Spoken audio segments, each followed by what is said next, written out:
Hello， 大家好，我是大雾。大家好，我是大白牛，我是妈妈酱，我是胡子医生，来爷，我是晃。今天我们继续来看抖音出的《你好，儿科医生》第3季的第4集，我们就跳着看，因为有一些案例其实之前蕊过很多次了。小朋友怎么了？那外面查出来，这是个百日咳是不是啊？百日咳哦，我第一次听到这种，从来没见过，第一次听，没这个见过。咳嗽还挺对，挺典型的。百日咳书上叫鸡鸣样咳嗽，前几年很少，但这几年好像越来越多了。是因为好多家长开始不打疫苗，不打疫苗了吧？不是因为不打疫苗吧？有的现在好多百日咳耐药的特别多，然后另外即使打了疫苗，也不是100%就有保护性的。哦，你们家小朋友情况比较严重，需要去 ICU 啊？一上来就要去 ICU 了？他这个问题，他心脏有影响。他咳嗽引起了比较重的可能呼吸道的问题，是拖成这样的吗？有可能，因为这个病诊断起来不是那么典型的，需要他一定病程之后才能诊断。如果你觉得主要是钱的问题的话，我可以有利索通道少交点押金，然后去 ICU 先治疗。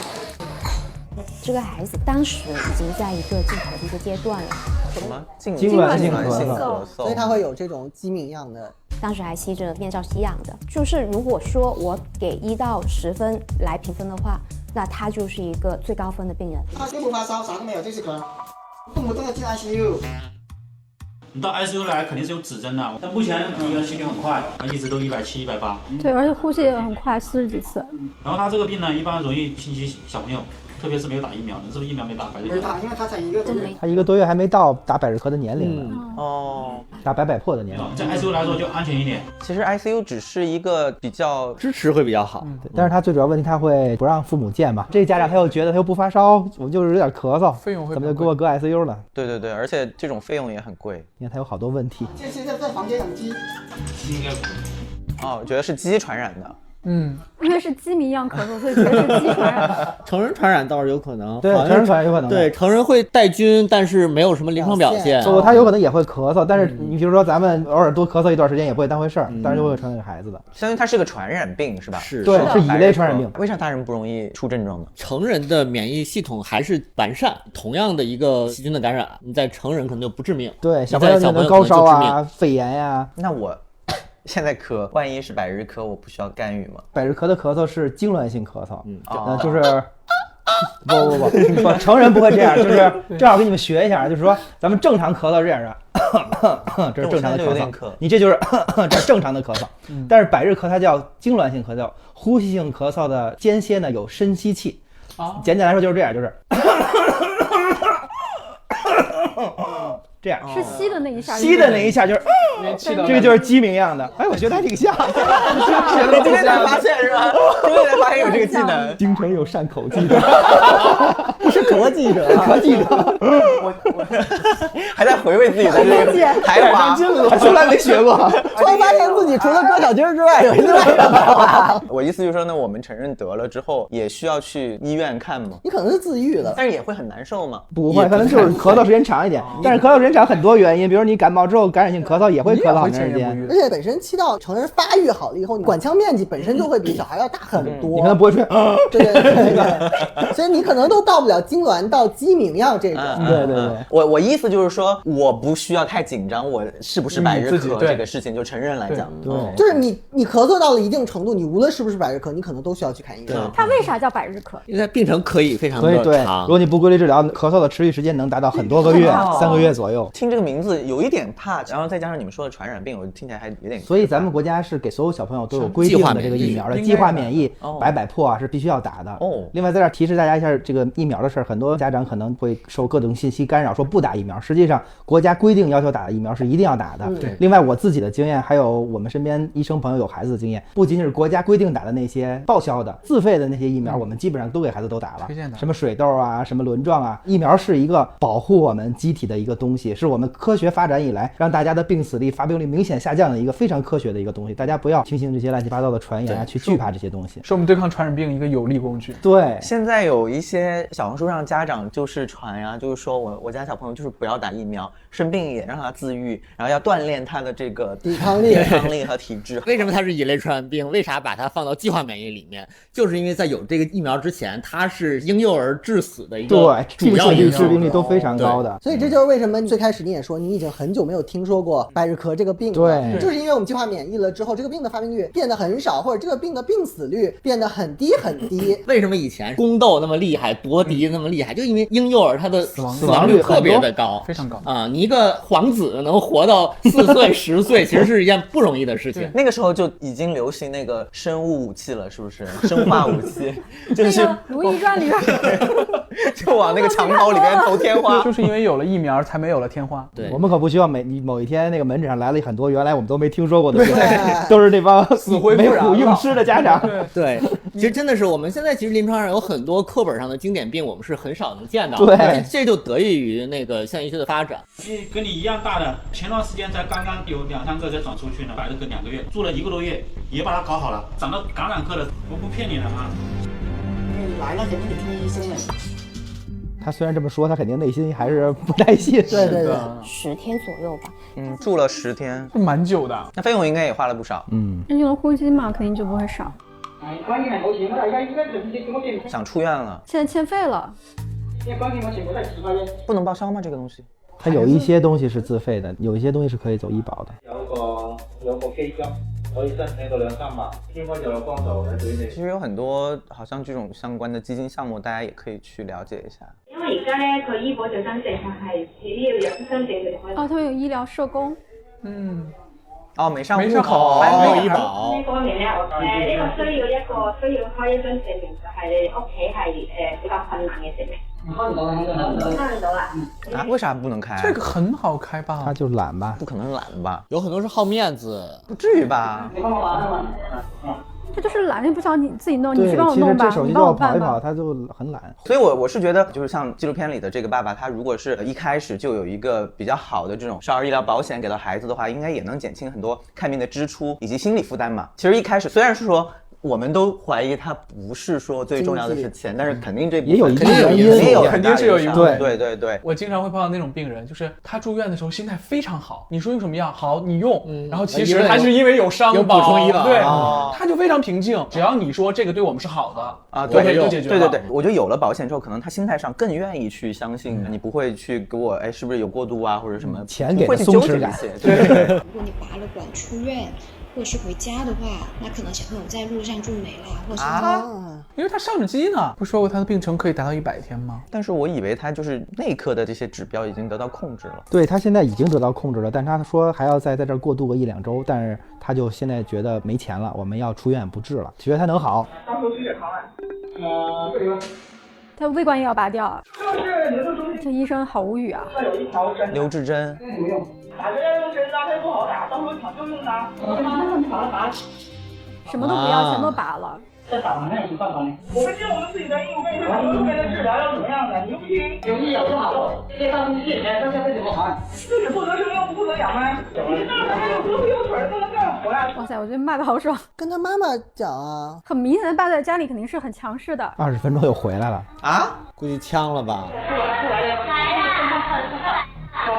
发烧了才是敢。我觉得他不是钱闹的，他就是不信任。对，他就是不信任，他是不信任。你看他觉得他热了，他又给抱回来了。他要真没钱，他就抱走了，他绝对就不治了，就不抱回来了。他就是最开始我说的，你就咳嗽，你给我搁 ICU， 我也看不见这孩子。对，这次抱走了，发现烫了，给弄回来了。但实际上这样花的钱会更多的。对，折腾一重来一遍。刚才所有的这些都要。内管也拔了，中阴静脉也拔了，那这个再扎呗。中阴静脉很孩子受罪啊，重新扎一遍，重新下一遍。这么小的孩子，本身这么小的孩子，你留这种神经脉就是有很高的风险的，而且他那一侧肯定已经不能再用了。对，还得换一边。比如说刚才留的左边，他左边肯定不能再用了。那当时是什么原因出去啊？我们想到他这么严重，我们或者是有的呢，还要吃饭。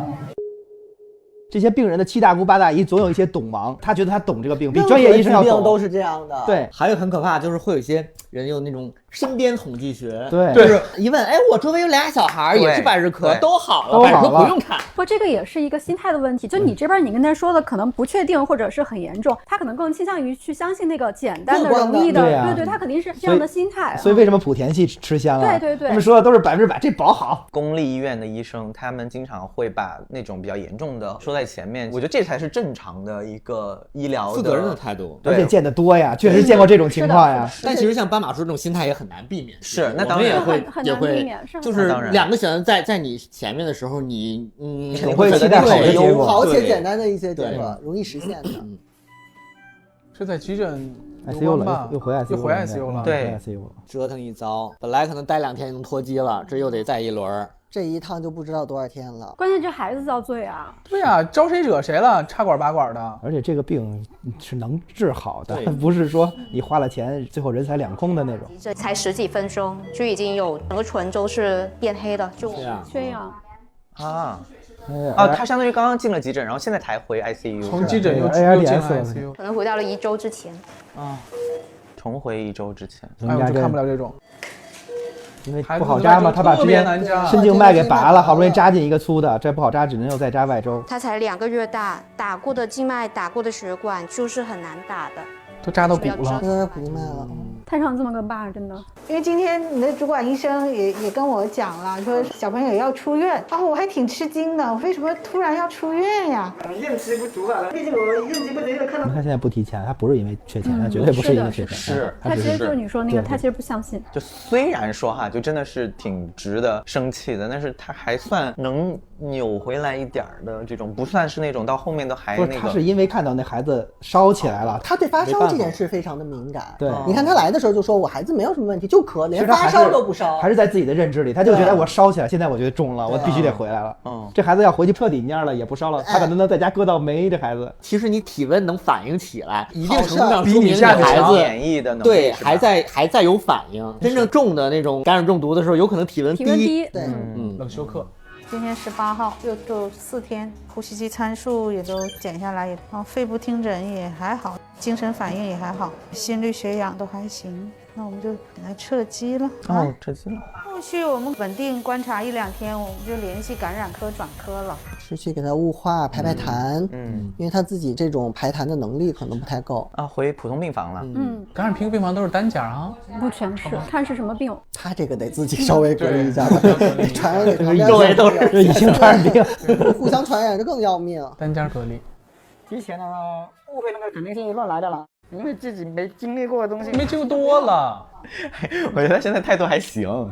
你呢，还是应该也可以说是不相信，动不动说过度医疗啊，又说什么呢？科室又奖金。他还可以，我觉得能反省啊。对，他挺像那个就是出来了之后重新做人的那种感觉。是好事吗？很多人其实不知道小孩买这个医疗保险有什么用。我们还是拿这个纪录片的赞助方好医宝少儿来说，具体能给宝宝报销什么，针对像我们纪录片里边刚刚说的这个百日咳，还有就是其他36种小朋友比较常见的传染病，或者你们门诊急诊常见的就是意外，然后就是涵盖了120种重大的疾病，不光能报销，还能去特需、国际部、VIP， 就是看病加住院都算里头，都算，还算是一个覆盖面比较广，然后性价比比较高的一个少儿医疗险。是。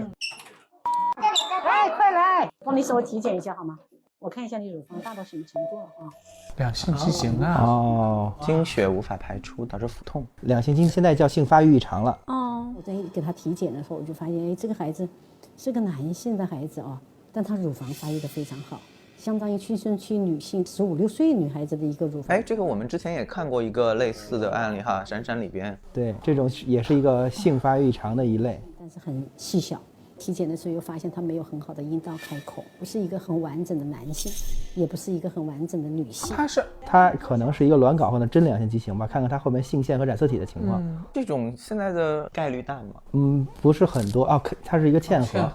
嵌合就是它同时有 XX 和 XY 按一定比例。雄性激素不是那么够的，才8。应该来讲，但是我在想啊，就他们这种情况不可能这是第一次就医吧？刚才看他的样子，应该是按男孩抚养的，对，外阴应该是个正常的这种男性的外阴，但鸡鸡可能小一点。然后他这次来看是因为他肚子疼，而且他乳房发育了，所以才发现的。如果说你只是因为鸡鸡小，你可能不太注意，所以他你看这个身高应该快到青春期了，对啊，青春期的时候出现乳房发育了，所以像他这种情况，等于他性腺又有睾丸又有卵巢，这个在原来叫真两性畸形，也就是说它同时可以有2种的这个性腺。这种男性的性染色体呢占了1成，女性的性染色体呢它看和的比例反而 XX 更多一些，女性更多一些。就要思考了，你做男的还是做女性？我就跟他爸爸是这样子想的，首先帮他把前面的胸口那个问题给解决一下，因为他上了初2，对他来影响真的很大。那他们基本上就已经选定了呀，初二大概已经14、15了。对，好了，做男孩子是吗？是这样吗？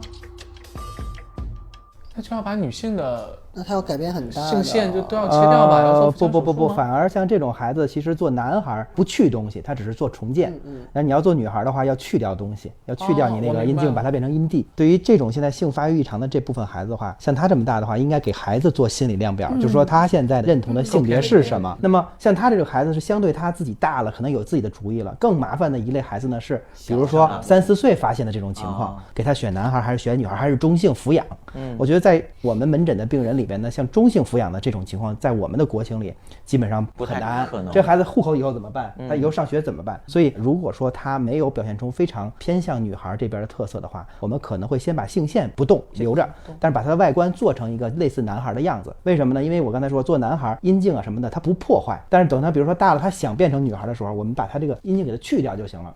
但如果你在特别小的时候就把它给去掉了，万一这个孩子大了到14、15说我想做男孩，那你只能做假体了，没有办法再用自己的东西去做了。看看小朋友怎么选。太难过了，你确定你想做男孩子是吗？好了，你确定我们就会帮你的，好不好？那你将来会后悔吗？那你怎么知道你不会后悔呢？因为你现在才14岁啊，再等到18岁再说，可以吗？应该不行，对，应该不行，很难。这种孩子你让他中性抚养很难的，对，你在班上怎么你自己心态也会崩。他是内科医生，这个时候一般这种情况我们会组织 MDT， 就是需要内科、内分泌，我们泌尿科，然后还有心理，还有甚至有律师要一起来做这个东西。14年他是当男孩子来养的嘛。突然间变成了个女人，我也接受不了。出生的时候才发现这个问题。那他这个筛牌查不出来啊？一般很少能直接查出来，但是像他这种情况，如果身后发生外阴异常了，应该老早就应该去诊断了。他这出生就发现了吗？对，所以我不知道为什么要到这个孩子都这么大了才。他没钱，当时口袋里只有4000块钱。可以手术没有？那时候刚刚烫完，才20天。烫完他受伤了是吧？一开始。如果按男孩子来走呢，肯定就是要做手术，可能要拿掉性腺，还要拿掉子宫和卵巢那个阴道啊。做的话先做哪里？这样子，我不能决定先做哪里，因为我是内科医生啊，找我们了。下午你们再过来，我们做一下 MDT。哦，那你说你们想怎么样呢？先说一下吧。问过他一下，他说不想改性别。爸爸呢？父母肯定更不想改，父母改了怎么跟亲戚什么朋友这种交代？他们可能会有一些面子的这种。这个孩子呢，就是因为乳房大，最主要是因为乳房大来的，而且 ALH、FSH 是正常的，就说明他性腺是好的。所以当时呢，往往卵睾的孩子是卵巢发育会有比睾丸要好一些。如果做女性的话，甚至有卵睾的孩子有生育的报道。但是卵睾做男孩的话，因为睾丸往往发育的会差一些，有可能会出现不育的这些事情。但这个孩子最大的问题就是说，他以男孩抚养的时间这么老长了，可能孩子的社会关系心理已经定性为男性了。我就从来都是男孩子，是吧？我从来都是我心理上、社会上、家庭上，这个是你最大的一个优势。但是你的外生殖器是不好的，做完这些手术之后，如果你两边都没有了性腺，那你以后就是吃雄激素。他没有睾丸吗？不，他有这种睾丸，往往发育不好，因为它 X 的比例特别高。它9:1嘛。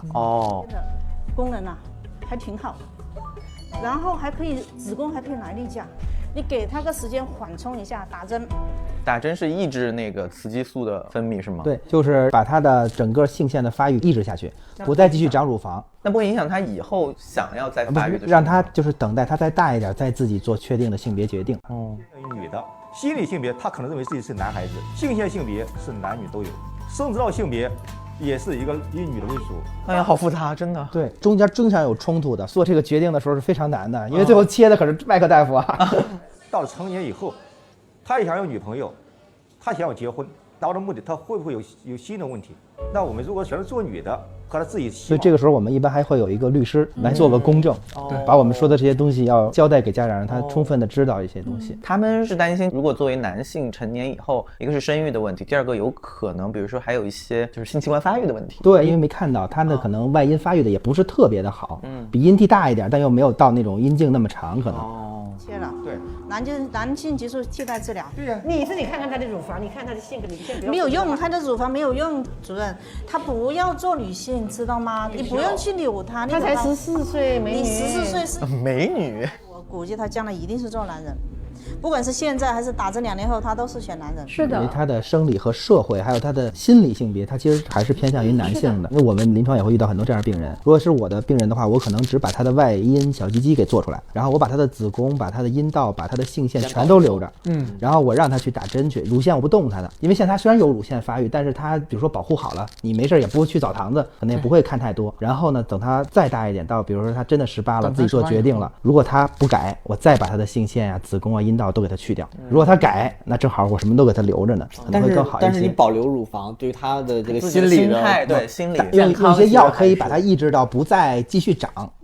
但是他现在这个每次自己看到就会，或者如果说对乳腺要求特别高的话，我们也做乳腺的切除。那么以后你想做女孩做一个就是乳腺的再造，会比其他的再造要相对的简单一些。所以就是尽量少做破坏性的手术，给自己留点余地。就我觉得对，是这个大夫，就是因为家长太坚决了，他反而要让他认识到这些。如果家长会觉得犹豫，那其实他会觉得可能家长理解了，那你家长犹豫之后，你回去再做的选择，那可能我就会更倾向于尊重。但是家长就没有任何犹豫，直接就是我要做男孩，我要做男孩，我要做男孩。小朋友没有表达出任何一点想做女孩的这个之后，我觉得他肯定是斩钉截铁要做男孩的。你也不能说他因为他的性腺适合做女孩，你就非得搬过来让他做女孩，对吧？他的那些缺陷，只要他的家长能接受和这个孩子本身未来能接受，可能不是当下的产出的一些劣势，未来结婚包括生育这些问题，包括夫妻生活这方面的问题，如果你能接受的话，那但我觉得他们没有考虑那么远。是的，他这个父母和孩子其实更多的都是着眼于眼下的问题，对吧？现在的心理压力、家庭社会的压力，然后孩子考虑也是现在的我的这个承受这个压力问题，他可能没有太多的考虑到以后的事儿。所以说要留有余地嘛，不要把这个东西都给做绝了，还是给他一次反悔的机会。就是很难考虑到长远的目光。我们做其他的决定也是，你很难就全都权衡利弊的。对，但他做女孩的话也是，他内心的如果接受不了自己就是是的，对啊，所以就是你必须让家长和孩子都听进去我们刚刚说的这一系列的好和坏嘛，所以他为啥一直讲好几十遍？而且你就说这么多年我就是个男孩的这种，然后你突然今天告诉我说你要尝试去做女孩，我甚至都不知道我应该怎么去做，对吧？是我从哪一步开始，也不能说人家完全没考虑吧。你知道吗？打那个针就是控制他的性腺发育吗？懂了吗？让他自己的性腺不分泌男性激素，也不分泌女性激素。他那个费用，但这个不影响身高啊什么的，是吗？有的时候会抑制的，这个时候打着生长激素让他来长身高。你这个不会很贵，先用个半年，边用边观察，可以吗？他们也劝他不做，就是先打个针观察一下呗，是不是看能不能抑制的好呗？抑制的，就是把他那个性腺，对，把性腺给打掉，让他不使劲分泌雄激素和雌激素，然后给他一个思考这些事儿的一个机会。这毕竟刚聊了2次吧。哎，怎么样啊？你们2个？最终估计还是要选男性的，我觉得这个孩子太大了。先用基因爱血 A 控制他的性腺发育。他们决定不做。不要有雌激素，也不要有雄性激素分泌。达成这个共识，先把首要矛盾解决了，不要让他每个月来一次例假那么痛，是吧？那就打针是可以解决这个问题的。后续的就边走边看吧。反正男也是宝宝，女也是宝宝，孩子开心最重要。但是现在孩子不开心啊。好吧，那这一期你好儿科医生就看到这里，然后也是感谢好医宝少儿赞助了我们这个纪录片，才能看到这么好的纪录片，这个案例都很真实。对。好医宝是什么平台的呀？好医宝是蚂蚁宝旗下的，蚂蚁宝是支付宝平行的一个平台，相当于是，然后所有的这些保险其实都是像平安啊、人保啊这些来承保的，都是大公司、大平台，所以就是想要了解更多详情的朋友，可以去支付宝搜索好医宝少儿。大家如果喜欢这个系列，记得一键3连，我们下期再见，拜拜。